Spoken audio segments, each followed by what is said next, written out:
నమస్తే రమగారు. నమస్తే జయ. రమగారు, మనకి ఈ నెల 17, 31 శని త్రయోదశి వచ్చిందండి.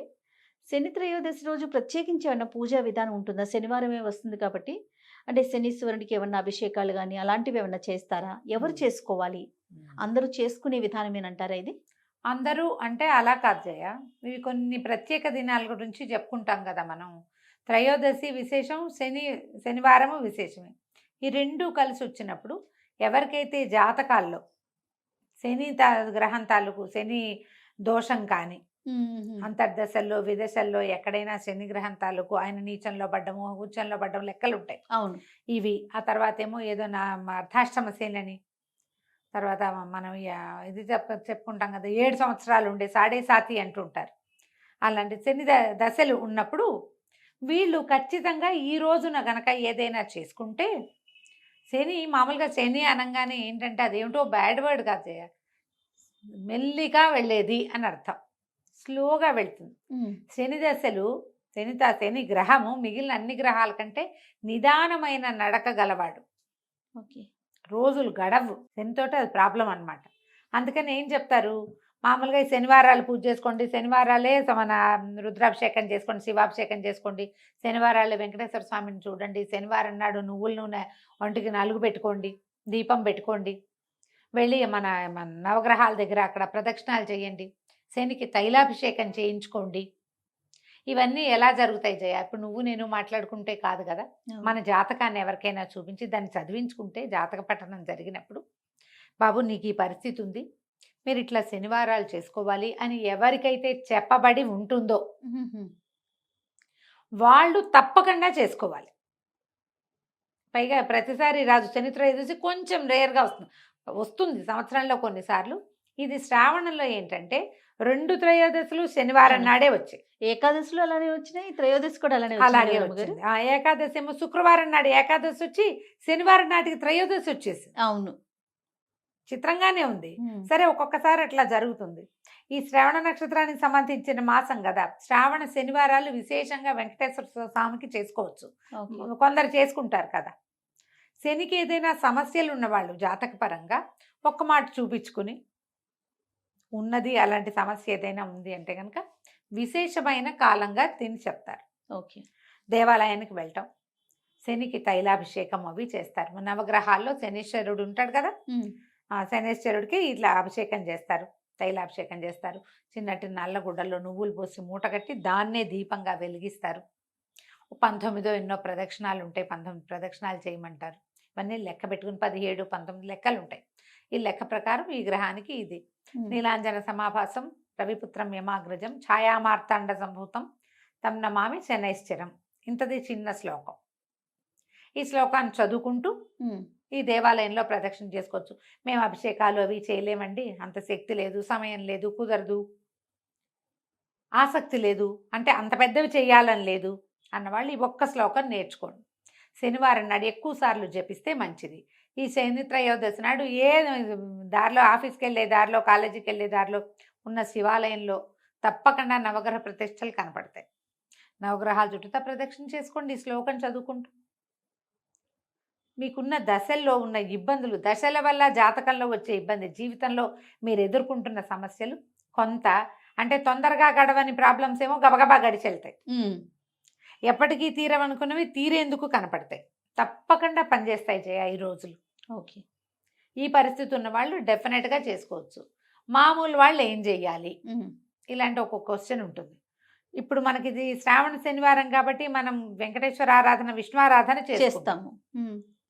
విష్ణువాలయానికి వెళ్ళినా మీకు మంచిదే, శివాలయానికి కూడా వెళ్తే ఇంకా మరీ మంచిది, మంచిది. ఇంకా మంచిది. శివాలయానికి వెళ్ళి మనం కూడా ఒక 3 ప్రదక్షిణాలు చేసుకోవచ్చు. మామూలు వాళ్ళు కూడా అందరూ చేయొచ్చు. హుహు. ఒట్టిగా చేయకూడదు, శని దృష్టి మన మీద పడి అలా ఉండదు. ఆయన దృష్టి మీద పడితే మనకేం అవ్వదు. జాతక రీత్యా వచ్చేవే వస్తాయి తప్పిస్తే ఆయన చూస్తేనో ముట్టుకుంటేనో మనకి ఏదైనా వస్తుందని అనుకోవద్దు. అన్ని ఓకే. గ్రహాలతో పాటు ఆయన కూడా కూడా ఒకడు. తనకు అవసరం లేని చోటుకి వెళ్ళడు, తన పని ఉన్న చోటుకే వెళ్తాడు ఆయన. మనకు అలా భయపడద్దు, హ్మ్. చేయకూడదు అలా ఏం ఉండదు. అవును. పెద్దవాళ్ళు చాలామంది చెప్తారు ఆ మాట, అసలు అంత అనుమానం ఏం అక్కర్లేదు. ఈ రోజున ఏం చేయొచ్చు, నువ్వులతోటి చేసిన పదార్థాలు ఏమైనా ఎవరికైనా పెట్టుకోవచ్చు, మనం భక్షించవచ్చు. హ్మ్. ఇంట్లో ఏదైనా కాస్త నువ్వుల నూనెతోటి దీపారాధన చేసుకోవటం, ఒంటికి నువ్వుల నూనె నలిచి రాసుకుని అభ్యంగనం చేయొచ్చు. తలకి ఒంటికి రాసుకోవాలి. మేము 100% శనివారం నువ్వుల నూనె రాసుకుంటాను జయ నేను. హుహు. మానకండ. అది ఎప్పటి నుంచో అట్లా అలవాటు అలవాటు. అదే పందా. దీనివల్ల ఏంటంటే కొంత మనకు కూడా ఒంటికి బద్ధకము అవి పోతాయి. ఓకే. స్లోగా నడుస్తున్నది కొంచెం స్పీడప్ అవుతుంది. ఒకవేళ మీకు ఏదైనా మీ పరిస్థితుల దృష్ట్యా అనుమానంగా, భయంగా అలా ఉంటే గనక, ఆందోళనగా ఉంటే ఎవరితోటైనా మీ బర్త్ టైము, ప్లేసు చెప్పి జాతకం చూపించుకోండి. హుహు. ఉన్నప్పుడు ఇలా 2 ఒకే నెలలో, అది కూడా పవిత్ర శ్రావణ మాసంలో వచ్చినాయి కాబట్టి త్రయోదశులు, మంచి ఫలితం లభించడానికి అవకాశం ఉంది. సమయం ఉంది కాబట్టి ముందే ఈ జాతకం సంగతి పరిష్కరించుకుని ఓకే. అవసరమైనవి, అవకాశం ఉన్నవి జరిపించుకుంటే మంచిది.